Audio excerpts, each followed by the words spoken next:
지금 그거를 이제 언택트주로 보시는 거예요? 바이오주로 얘기하시는 거예요? 둘이죠. 둘 다? 예, 둘 다 한대요.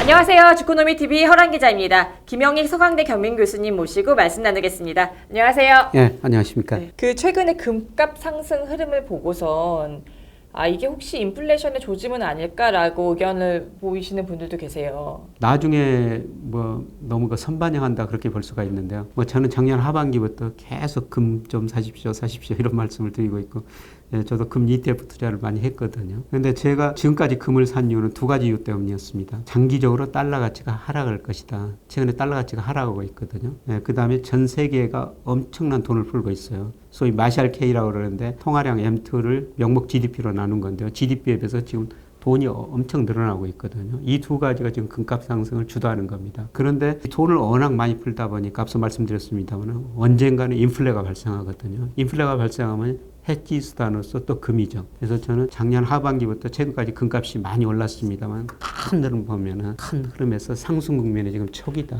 예. 그러니까 금값은 더 오를 걸로 보시는 거네요. 예, 저는 많이 오를 거라고 보고 있습니다. 왜냐면 아까 말씀하신 걸로는 인플레이션은 어쨌든 2년 정도 뒤의 일이다라고 말씀하셨기 때문에 예. 그걸 지금 다들 염려하고 준비하는 마음으로 금 투자를 하고 있는 거잖아요. 예, 지금은 금값 상승은 달러 가치 하락이고 그 다음에 세계 풍부한 유동성이다. 그러니까 예를 들어서 달러 가치가 1% 하락하면은 제가 모형으로 추정해보면 금값은 0.9% 상승했고요. 그 다음에 M2를 GDP로 나눈 거 마샬 K가 1%포인트 오르면 금값은 1.5% 상승했거든요.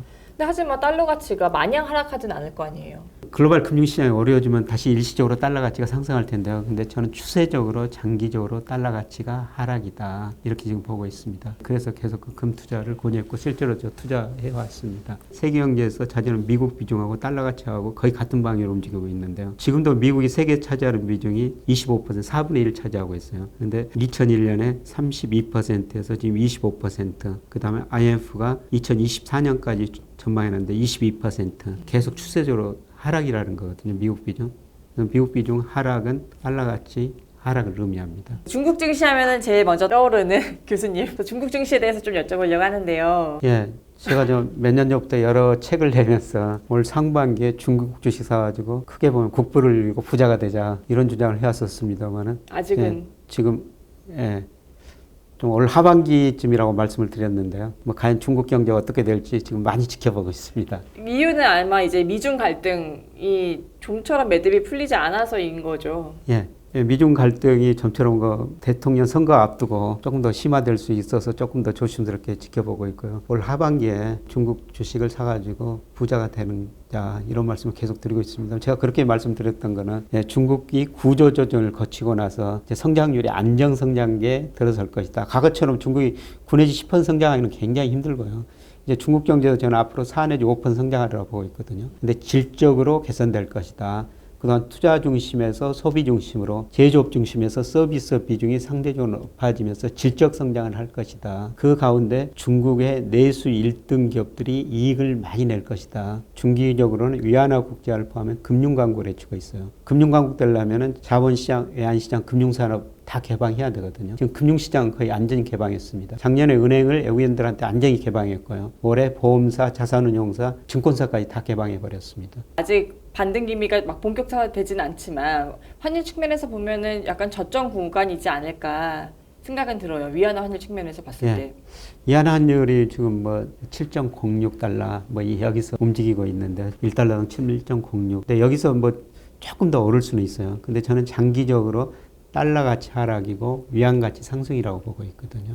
그렇죠. 그렇게 됐을 때는 이제 환율 차이까지 생각을 한다면 조만간 들어가야 되지 않을까 계속 이제 예의주시하고 있기는 하거든요. 중국 주식이 이제 오를 때 내가 달러 자산은 좀 갖고 있어야 하니까 미국 주식 중에서 중국 시장이 좋아질 때 오르는 종목에 좀 투자를 한다.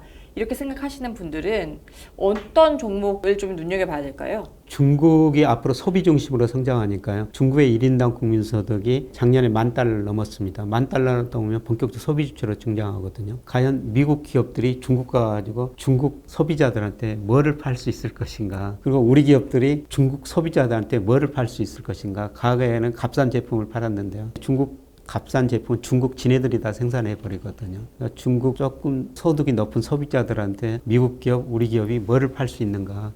아마 그런 기업들은 혜택을 받을 텐데요. 그의 뭐 대부분의 기업은 차라리 저는 미국 중국 기업 주식 살려면 중국서 그런 물건을 팔려는 중국 기업을 사시는 게 더 나을 중국 것 같습니다. 내수주를 사라. 예.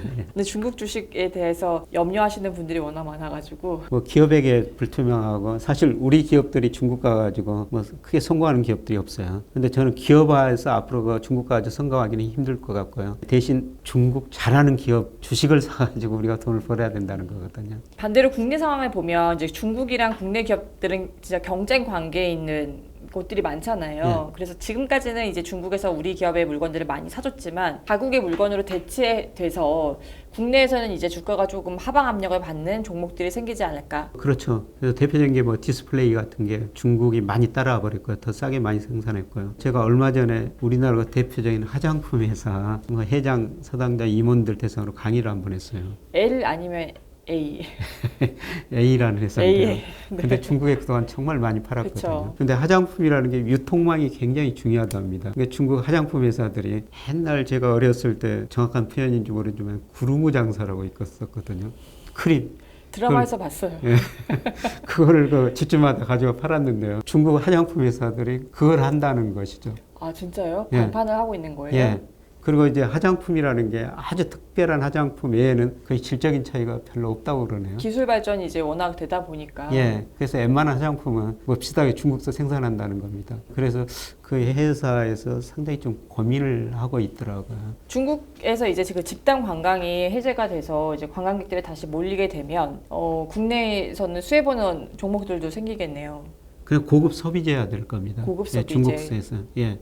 어차피 면세점, 호텔 플러스 예. 고급 소비재.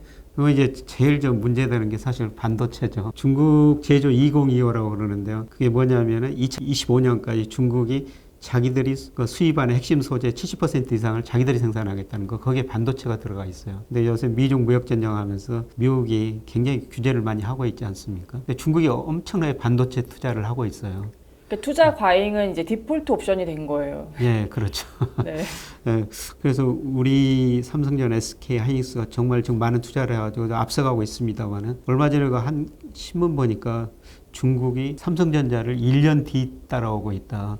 그거는 제가 보니까 너무 좀 가대평가한 것 같은데 중국을 그 정도는 아닌 것 같은데 하여튼 중국이 그 정도 많이 투자하고 있다는 겁니다.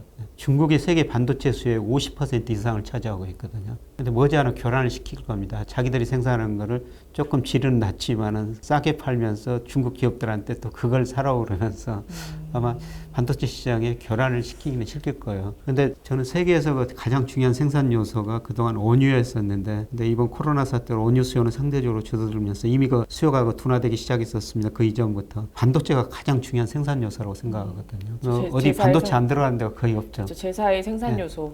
예, 그래서 그거를 우리가 계속 기술적으로 지금 앞서가고 있습니다. 계속 앞질러 특히 D램 분야에서 앞서가고 있습니다만, 뭐 시스템 분야에서도 다행히도 우리 기업들이 많이 투자해가지고 그렇습니다만, 그것도 한 4, 5년 후에는 중국이 뒤따라오지 않을까 걱정이 좀 되죠. 사실 이제 국내 시총을 봐도 뭔가 이런 불안과 위기 그리고 이런 것들이 보이는데 사실 상위 시총 기업들을 보면은 많이 바뀌었거든요. 삼성전자랑 이제 2위 빼고는 이제 싹 다 바뀐 상황인데 투자자들 입장에서는 어떤 기업에 투자를 해야 되는 건지 그리고 4, 5년 뒤에 반도체에서 정말 확장성이 좀 떨어지는 상황까지 온다면 우리는 이제 진짜 어디에 투자해야 되는 건지 걱정이거든요. 예, 제가 이번 코로나 사태로 계속 강조합니다만 트랜스포트사에서 텔리포트사로 바뀌었다. 그러니까 트랜스포트에 가까운 것들은 상대적으로 산업 기업들이 이익을 덜 낼 수밖에 없고 텔리포트에 가까운 이런 기업들은 계속 더 이익을 낼 수밖에 없다. 예, 그래서 주가가 많이 올라서 조정을 보이겠지만은 그것들이 다시 오르고요. 그 다음에 정말 저는 큰 거품을 한번 일으키리라고 보고 있거든요.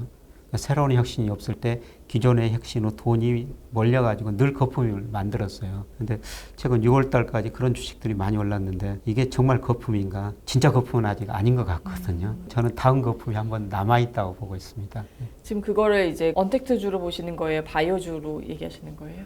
둘이죠. 둘 다? 예, 둘 다 한데요. 거품이 발생할 때는 같이 다 오르거든요. 그래서 거품이 이제 꺼지면서 정말 그 실체가 있는가 그걸 볼 텐데 제가 생각하기에는 아직 큰 그런 거품은 그런 업종에 아직 안 일어났다. 아직은 우리 국내에 들어온 자금이 뭐 거품이거나 이런 건 아니다 이렇게 보시는 거네요. 예, 그렇습니다. 네, 지금까지 김영익 서강대 겸임 교수님과 말씀 나눠봤습니다. 감사합니다. 맞습니다.